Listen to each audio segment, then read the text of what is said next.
Up until I was in junior high, I was always a shy kid and had trouble making friends. Needless to say, I used to play alone all the time. One of the things I did on my own was tossing the baseball high up and catching it on the way down.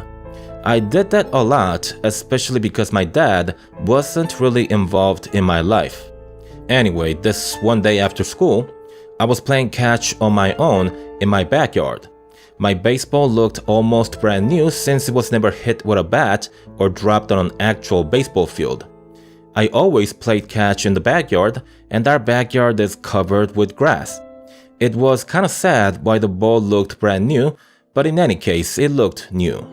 I got bored playing catch after 5 minutes. I sort of spoke loudly as I said, "Last throw, let's make it a high one." I threw the ball high up and then it didn't drop back down. I threw the ball up fairly high and pretty fast, but definitely not at the speed of the escape velocity of Earth. So then where was it? I looked up in the sky and there was nothing. Could it have been dropped on the roof of our house? This wasn't really possible in that I would have heard it hitting the roof. As you are all aware, baseballs are hard and somewhat heavy for its size. There's absolutely no way that it doesn't make a loud sound when it drops on a hard surface. So there I was, completely dumbfounded by what had just transpired.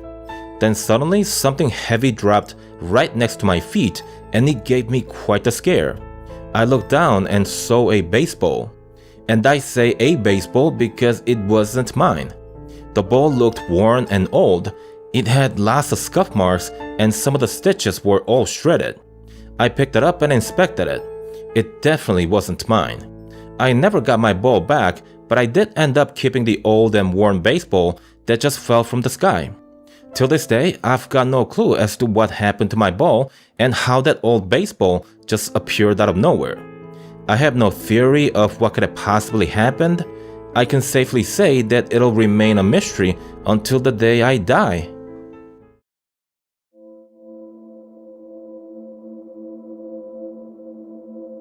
Wednesday night after work, I was in my room chilling, watching YouTube videos and reading some articles. I had spent hours doing some really unproductive things when a friend of mine texted me to tell me to check my email. I opened Gmail and saw that I had 3 new emails. One of them was from my friend and it was something work related. Yeah, we're not only friends but also coworkers. In any event, I checked the other 2 emails after that. One of them was from my bank, nothing important. And the other was from an email address which I didn't recognize. I normally delete the emails from unknowns, but this one I couldn't. The subject read, "You look beautiful in red." I couldn't ignore that statement because of my fashion choice this morning. I wore a red outfit to work earlier in the day. The thing is, I like to wear black and white when I go to work. I only wore red today because I was going out for dinner right after work. So this person, whoever has sent me the email, probably knows me and surely saw me today. I opened the email and read it.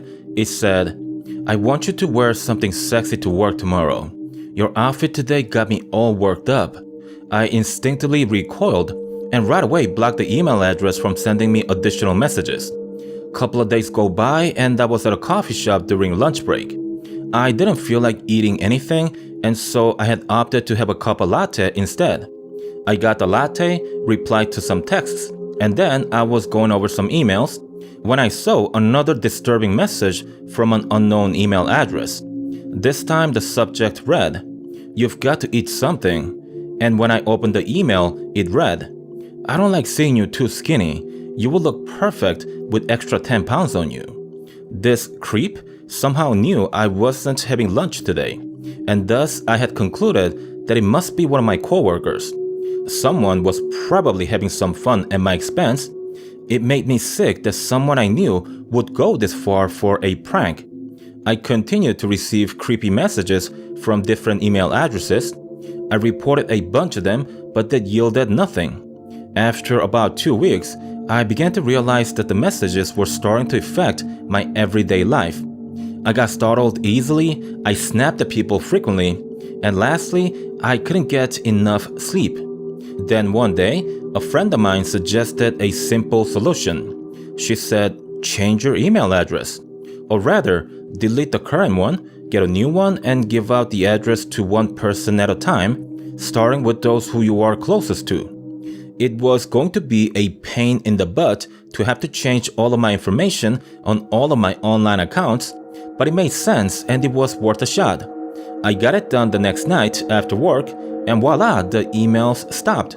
Not only that night, but I stopped receiving the emails even after a week thereafter. 2 weeks had gone by, and I had just gotten off work. I walked to my car in the parking lot, and there was a note on the windshield. At first, I thought, oh no, don't tell me you hit my car. But it wasn't that, because the note read, I'm always watching you. I jumped in the car and immediately drove off the parking lot. That was a week ago, and currently, I have my boyfriend driving me to and from work every single day. I spoke to the police, but there's nothing they can do. It's not like a crime had been committed, and the email addresses that were used to send the messages are untraceable anyway. The only person I can depend on is my boyfriend at the moment. My parents live in the East Coast, and I'm in the West Coast. My brother's in the military, and this got a life of his own. So my boyfriend stuck with me throughout the day and night, for the exception of the hours we are at work. I don't know what type of person I'm dealing with here. Is this person seriously a stalker? Or does he or she happen to have a twisted sense of humor? I don't know if they realize they're slowly destroying my life. Or perhaps that's their goal. Whatever the reason may be, I believe my only option now is to move as far away from here as possible.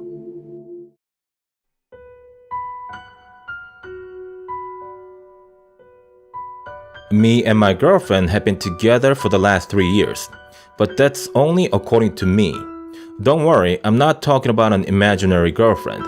What I'm talking about here is a missing ear. According to my girlfriend, we've been together for the last 2 years and not 3. Her claim, by the way, is backed up by everyone that we know mutually. Let me correct the last sentence. My girlfriend's claim is backed up by everyone, and I'm the only one who remembers us being together for 3 years.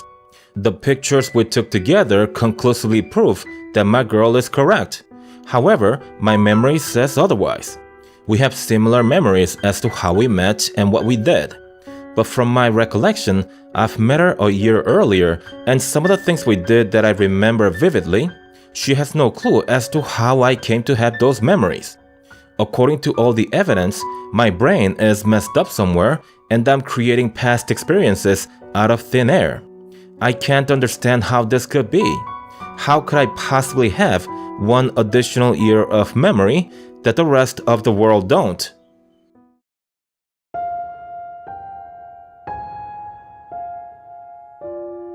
My company sent me out to Japan last month. We have a branch there, and my job was to advise on the matters of HR for some of the English-speaking employees.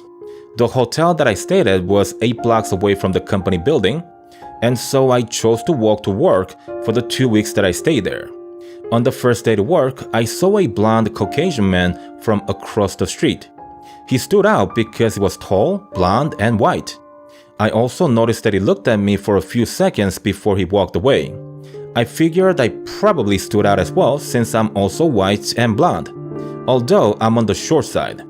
Anyhow, I went to work, things went okay, and I went back to the hotel at night. 2 weeks went by just like that, and I have to say, I had a great time there, even though the visit was work-related. It's so clean there, and people are so polite. For Westerners, it's hard not to be impressed by how organized their society seems. But I digress. Let's go back to the blonde guy in Japan. You see, I saw that guy every single morning while in Japan. All of our encounters happened in different locations, and he was always across the street from where I was. But the creepiest part of the experience was that he was always staring at me every time I found him on the street. I initially thought that he wanted to ask me out, but that he didn't have the balls. However, after seeing him a few more times, I began to realize that the man was empty of any expressions or emotions, if you may. He always had that blank look on his face, like he could care less about what was happening around him. But yeah, aside from that creepy dude, everything else was great in Japan. I want to visit there later this year, and I know I'm probably overreacting to the coincidences, but I do worry that I might bump into the guy again if and when I go to Japan. Am I being too paranoid? I don't know, but it's just that I still get creeped out by the experience. My friends tell me that I'm thinking irrationally, but I don't think they would say that if they were in my shoes. Maybe I should go to Thailand first.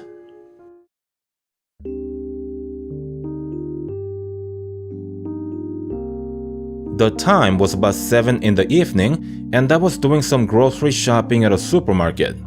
I'm a single guy and live alone.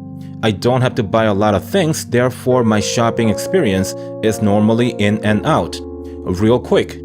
It took me less than 10 minutes to grab everything on my list, and I was walking toward the rows of cashiers. On the way, a woman had dropped her wallet, and she didn't realize it. Unaware, she turned left on an aisle and disappeared from my sight. I quickly grabbed the wallet and followed the lady. When I was close enough, I said to her, "Excuse me, ma'am," as I extended my arm with the wallet in my hand. The lady turned around, and as soon as I saw her face, I couldn't breathe for a while. I was overcome with sadness for whatever reason, and I began to shed tears. The lady grabbed the wallet from my hand, then said, "Thank you, but are you okay?" I just looked at her for a good 10 seconds because I couldn't stop staring at her. Finally, I said, "I'm fine, I just got some bad news is all." That's when a man walked into the aisle and said, "There you are, I've been looking all over for you. I told you we shouldn't split up." The man was either the boyfriend or husband, seeing as how the woman held his hand, said thanks to me one last time, then walked away. I stood there for a little while longer and watched her walk away. I couldn't understand why I would be so saddened by her face. We definitely didn't know each other, and there was no reason for me to react to her in such manner. But I did, and I couldn't stop crying for a while. The look that the cashier gave me was classic. Once I stepped out of the supermarket, I got my car and parked it near the entrance of the building. I just had to see her one last time. She walked out with her boyfriend or husband some 20 minutes later, and I found myself crying again. It didn't take long for the couple to disappear into the rows of dozens of cars. That was the last time I saw her. Maybe there is such a thing as reincarnation. Otherwise, I can't explain why I reacted so strongly toward the woman. It's never happened to me before. It's not like I go insane from time to time. My heart feels so empty today. I miss her somehow and would give anything to see her just one more time. It is ironic then that I wish I would have never seen her if I could go back and redo it. Hey guys, Dennis here. I wanted to quickly apologize for not uploading anything on the 27th. I had told you guys that I would, but then I was flown out of state to take care of some business for the company. I hope you can understand, I love this channel and I love you guys, but paying the bills is more important. Anyway, to make it up to you, I'll be uploading another video in about 2 hours. And after that, if all goes according to plan, I should be able to upload another one at midnight, around midnight. So enjoy, and I'll talk to you guys later.